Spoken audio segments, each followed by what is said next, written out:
Hi everyone, welcome to the podcast. Welcome to Tech and Money Matters Made Simple.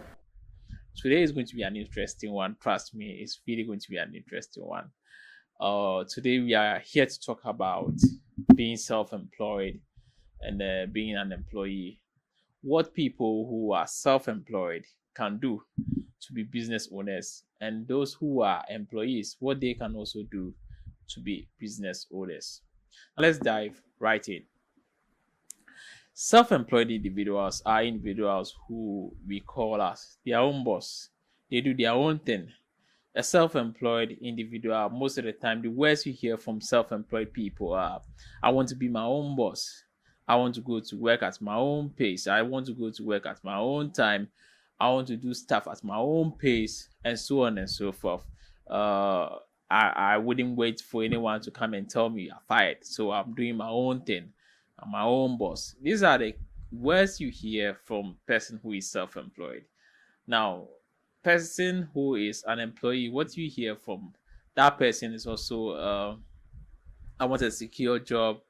I want to do a course to raise my rank in the workplace so that I get better salary, and so on and so forth. These are words you hear from both an employee, and you also hear, as I said, the first one from what? The self-employed individual. Now let's talk about the self-employed individuals. The self-employed person is an individual who is everything. He's his own accountant, he's his own marketer, he's his own salesperson, and so on and so forth. But you see, you can't continue this way. If you are self-employed, you can't continue this way. The reason why you can't continue this way is age. Age will catch up with you. It gets to a time, when you're young, you are able to take tons of work and you'll be saying, oh, I'll do everything on my own. But you see, this is the lie a self-employed person tells him or herself, because eventually age will catch up with you. And when age catch up with you, not having a system will be a disadvantage, where whatever you have toiled for, whatever you have done, will be useless, since there will be no one to take care of it. So what do you do when you are self-employed? What you do is simple. You create a system. The difference between the KFC, the difference between the Burger Keys, which now find themselves in our country, is a system. The KFC you taste in France is likely similar to the KFC you taste in Ghana. The KFC you taste in Jamaica is similar to the KFC you taste in United States or Mexico, and so on and so forth. So what have these people done? They have created a system where they can repeat whatever they are doing in various countries, and this is what we call in business term franchise. Yes. So if you are self-employed person, you need to create a system. You need to create a system where you employ people into your establishment. Now, based on our discussion, we are going to use the studio. We are going to use a studio for an example. So let's say you are self-employed and you have a studio, a photography studio, a videography studio, a content creation studio. That's what you have. As an individual, if everything you do in that studio is by yourself, you are heading towards disaster. You need to create a system where that studio can employ individuals who may take care of other sectors of the studio. So you may have an individual who does photography, an individual who does videography, or an individual who does content creation in your studio. When you create such a system, then eventually your workload becomes less. You don't have too much workload upon yourself as self-employed person. So when you create a system which works, then you can replicate or you can repeat that system in various maybe towns. Let's say if you have your studio in Ashaiman, you can create another studio in Tema. You can create another studio in Kumasi, and so on and so forth. Yes, so that's the advantage when you create a system. So basically, what I'm trying to tell you is that if you are a self-employed person, you need to create a system. You need to look at your business, create a plan where you employ people, where you have a system, where the system wouldn't need you as the individual to operate everything. This will go a long way to move you from being self-employed to a business person. Now let's talk about being an employee. Now, before I even talk about the employer, there's one key thing I've forgotten and I want to talk about it. When you talk about self-employed people, there are people who value freedom and employees value security. Yes, these are the main characteristics of someone who is employee and someone who is self-employed. People who are self-employed always value freedom, and people who are employee value security. Now, with that being said, an employee is someone who values security, and therefore, when he needs to go to the unknown, when he needs to do something which he doesn't even know whether it will succeed or not, he becomes afraid, and therefore he's comfortable being what? An employee. And that's why you find these people being employed by others. They don't want to take that risk. But you see, if you don't want to take that risk, I'm sorry to tell you that you can also not be an employee forever. Age here again will catch up with you. If you are employed by someone, okay, fine. You work and work and work until you go to pension. But I'm here to tell you that, and most of you may know, the pension money may not be enough to take care of your health. Then you may be falling on your kids, if you have one, to take care of you health-wise. This is not a recommended strategy when it comes to us. We want to make you financially intelligent. It's not an intelligent decision to be relying on your kids to take care of you. So what do you do when you are an employee? You see, you need to shake that fear of doing stuff and not knowing what is going to happen. So you need to start a part-time business. Since you are individuals who are afraid of business or who really don't know what to do, you have to enter into the business gradually. Okay, so let me give an example. I'll just give 2 or 3 examples when it comes to this sector. So you can start a part-time business, maybe. And you see, I don't want you guys to concentrate solely on whatever I'm about to say or the examples I'm about to give. You as an individual have to learn and know where you prefer to be to dive into when it comes to business.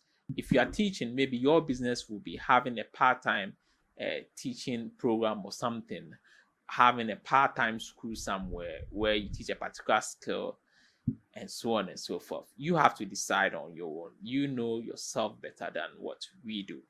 We are here to just direct you, to give you what you are supposed to do. So back to what I was saying. Let's say you work for someone, and let's use the bank as an example. You still work in the bank. Now, what you can do is you can have a part-time business being the entrepreneur. You can have a part-time business being the real estate. And before you jump on me and you are like, everyone is talking about real estate. Let me say this. You see, you may not have the money to start real estate. You may not have the money to build. And I want to say this. Real estate doesn't have to do solely with building for someone to stay in. Real estate even can be a container shop and you rent it out for someone. Yes, that is real estate. Real estate is to give out a property where you get rent at the end of a month or a year. So if you have money and you build even a container for 5 somewhere in Accra and you are renting it out for 100 cedis, you are started with your real estate business. But that's not even what I want to say. So my recommendation is that if you don't have the money, you can still enter into the real estate business by being a broker. What do I mean by being a broker? Being an estate manager, being an agent will give you that technical know-how about what the industry you want to enter into. Meaning that if I don't have any money, but I let people know I can get you good houses where people are selling.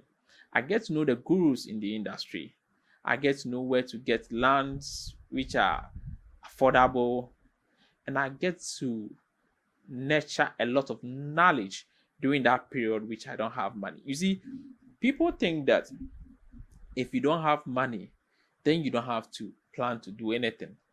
But you see, investing in knowledge is also important when it comes to business.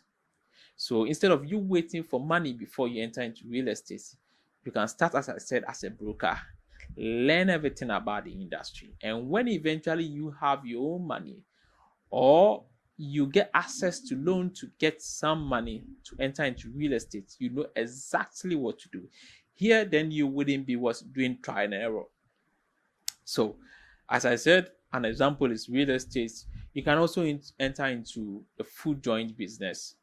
This has to do with what? Food joints. So you are working in during the day. So maybe you have to employ someone to be at that particular establishment. Then maybe you as an individual may be working on the marketing, telling your colleagues you have food joints, they can serve you this food and that food.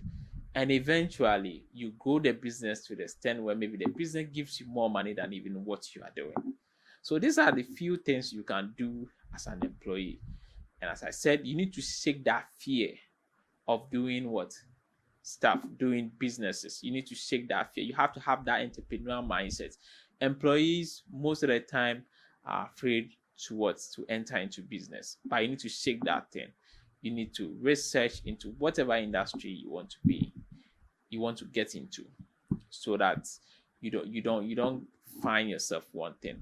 Also, I want to say this: you will make mistakes, and it's normal, but you need to find mentors. You need to find individuals who are already in those departments you want to enter into and learn from them. Eventually, what I'm trying to say is, either you are an employee or you are self-employed, you need to create a system that works, where you can be a business person and eventually become an investor. How do you eventually become an investor?